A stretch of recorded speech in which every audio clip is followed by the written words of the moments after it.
Welcome back. As we promised, we are going to cover the continuous exerted efforts to be accurate by Egypt to help the Palestinians and to guarantee the access of humanitarian aid to tens, if not hundreds of thousands of Palestinians inside the occupied Palestinian enclave of Gaza, and also to continue with helping all sides to continue with the prisoners a swap, with freeing the hostages and making sure that this ceasefire is going to turn into a comprehensive, permanent ceasefire to stop the bloodshed and not to lose any other innocent life. To shed more light on this, we are very much delighted to have with us via phone His Excellency Ambassador Gamal Bayoumi, former Assistant Foreign Minister. Thank you very much for being with us, sir, and a very good morning. Good morning. It's my pleasure. Sir, can you hear me? Yes. Great. Yes, good morning. Good morning. Good morning, sir. Sir, until the moment, how do you see the steps taken on the ground since the ceasefire was announced, with the phases of releasing hostages and freeing the Palestinian prisoners who were behind bars in the Israeli jails, maybe for decades, not only for years? Yes, it is a very good opportunity after a long time of patient on the aggression of Israel against the Palestinians. And now it is a time to have a small breeze for us, for the Palestinians, and also to give them whatever they need, starting by water. The UNCTAD is telling us that 30% of the Palestinian children are drinking bad water, very bad, polluted water. Yeah. So we are sending to them water, medicine, food, name it. And now I hope that this will continue. I hope that Israel will abide to its responsibility, especially through the agreement. But I am always optimistic, but here I a little bit not highly optimistic, because Israel, since its establishment, it has never respected any agreement or any decision by the United Nations, or even the treaties which signed by the Israeli government. Look to what the Prime Minister of Israel declared lately, that he will never abide to the Oslo Treaty between Yasser Arafat and Rabin. So he's denying the signature of his own government. Anyway, let us wait and see. I hope for a change Israel will respect this agreement and to have a breeze for our brothers in Palestine and in Gaza especially. To echo what you have just said, sir, yesterday Hamas did not release an Israeli civilian who was taken as a hostage, and because of that, the Israeli Prime Minister decided not to let the Gazans return to their devastated homes. And more than 5,000 Palestinians, until the moment, they are displaced and they live in the air, even in this very cold temperatures, as if he wanted to add more sufferings to the sufferings they suffered during more than 15 months of genocide war. How do you see this move, and who I can blame? Can I blame Hamas for not releasing this woman on time, or this is to say that the Israeli side is going to seize any chance to try to delay or to try to spoil the truce in January? Yes, I agree that even if Hamas gave all the hostages or so, who can assure us that Israel will not capture again and again some new Palestinians? So I do not trust them. I do not trust them for 1 meter. Yeah. But the question is, let us respect our promises and accept our agreement, and let us wait and see, because it's not the matter of one woman. I think they will release it soon or later. Yes, and they said so, but they said that they have some technical issues, and it's also to say it's a must for Hamas not to let Israel have any argument or excuse to continue with their aggression and with their brutal operations against the Palestinian civilians, because unfortunately the Palestinian civilians are those who are paying the very dear price. Sir, also I think the whole world watched the footages of the 4 Israeli female soldiers who were released by Hamas. They even thanked Hamas. They were all in very good condition, and they even sent a direct and indirect message to the international community. They were not tortured, they were not misdealt with, you name it. On the contrary, you would find the Palestinian prisoners coming from the Israeli jails in very bad condition. Do you think that this is going to have such a positive impact or a positive message sent to the world about what's going on in both sides? Yes, you are absolutely right. And this is the difference between our manners, between our culture, where we respect the hostages, we give them all what they need, and the other culture. They are greedy, they are glued for such kind of people. So let us not to be astonished about what's going on, and let us continue waiting and with all patience until we get this deal to come in action. And my bet here that I bet on some minority of the Israelis who are peace lovers. I met plenty of Israelis who are looking to Egypt as a very good element for peace and stability in the area. I give you one astonishing piece of news a couple of days ago, that there are 500,000 Israelis left Israel to go back to their own countries because they thought that Israel or the Palestinian territory is the paradise, but they discover it's not. Sure. So such people will force Israel sooner or later to come back to reason. And of course, the international community is well aware of what is going on.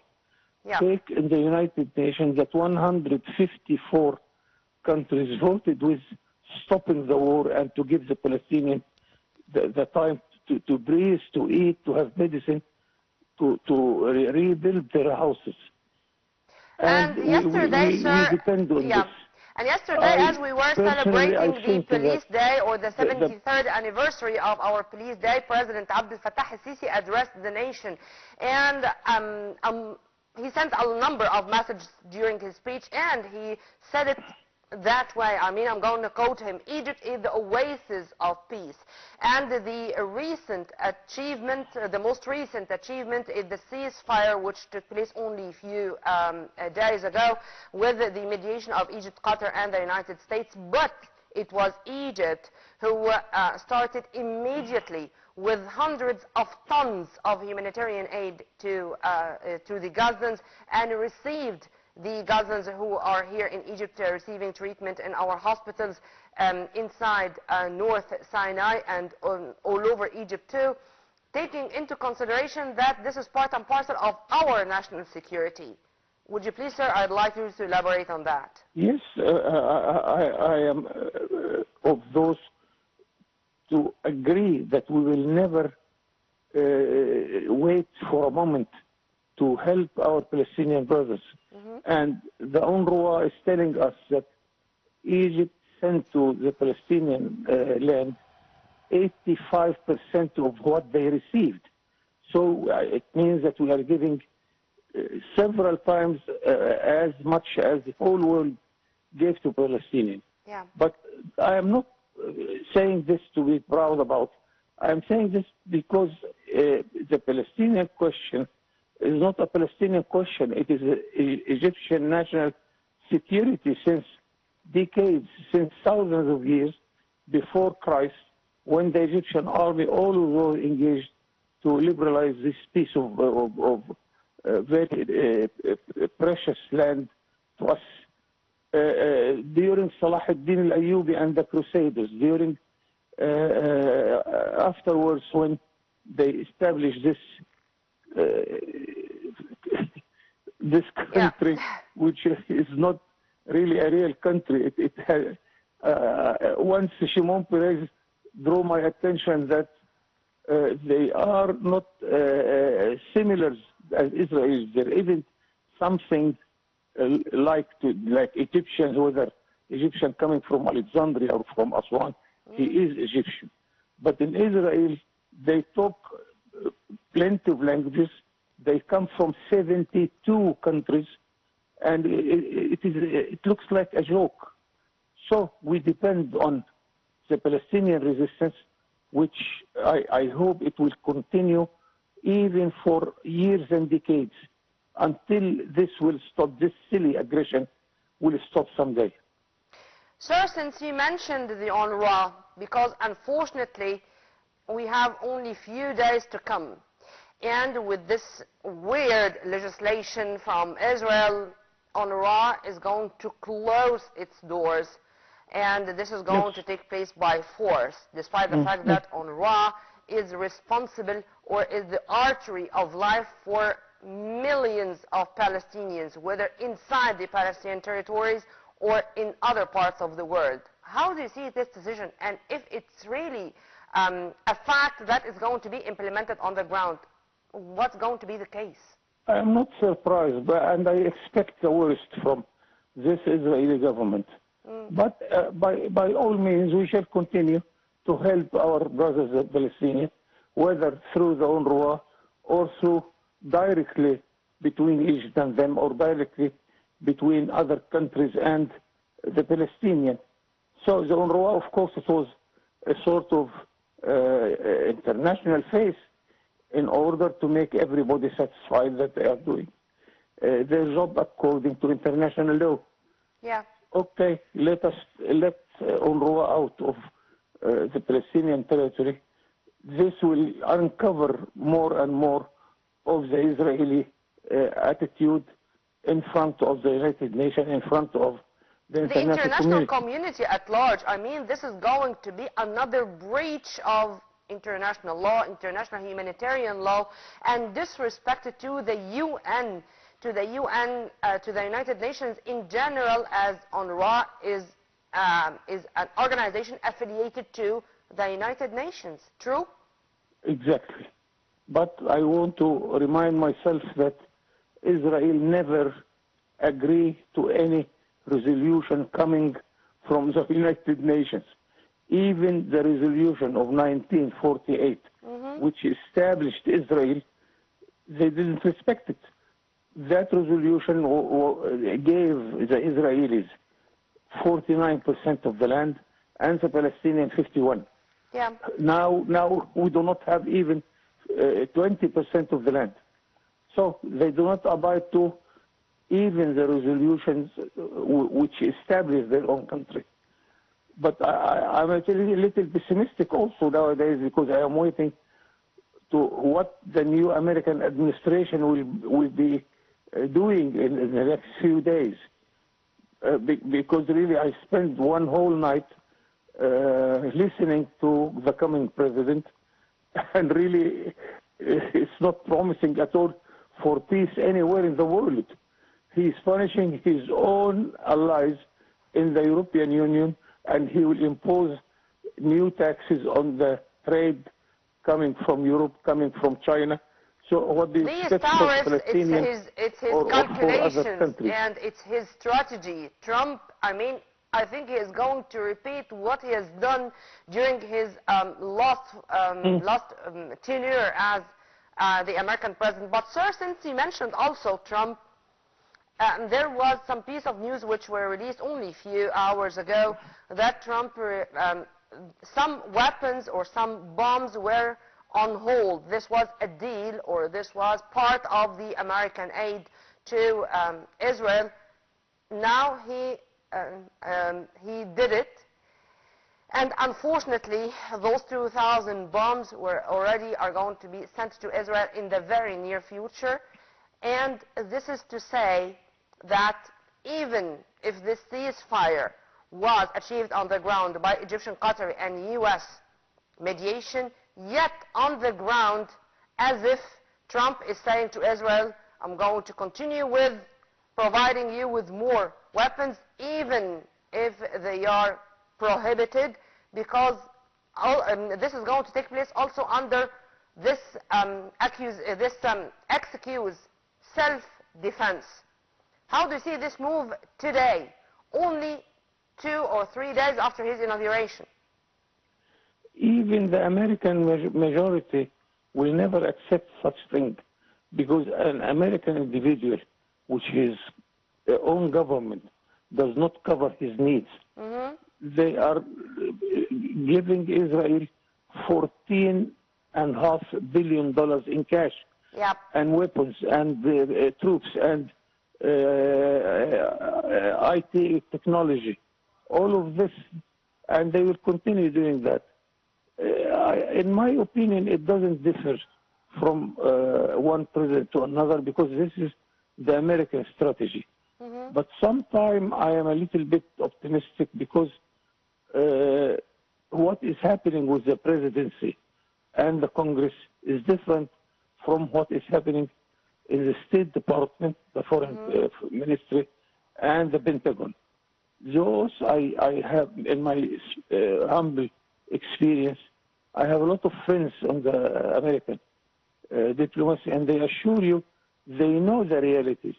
I always remember one very important book by the foreign minister during the time of President Eisenhower.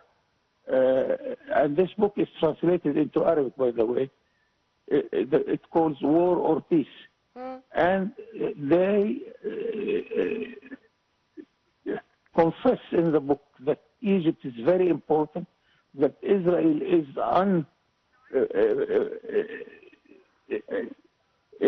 a piece of land which is, they planted foreign people in it, no relation between any Israel on the Palestinian land with the Jewish community which was living in Egypt and went there.